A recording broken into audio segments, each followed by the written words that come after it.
The army of General Yahya Khan had failed to crush the spirit of the people of East Bengal. It was freedom or death.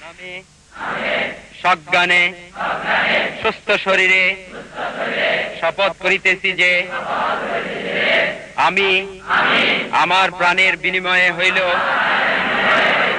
আইনগতভাবে গঠিত প্রতিনিধিত্বশীল In the name of Almighty God, I swear to be loyal to the Sovereign Republic of Bangladesh.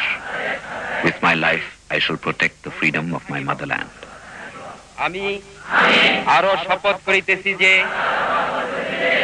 মুক্তি বাহিনীর একজন সৈনিক হিসাবে আমার মাতৃভূমির স্বাধীনতা সার্বভৌমিত্ব রক্ষার্থে সর্বশক্তি নিয়োগ করিব।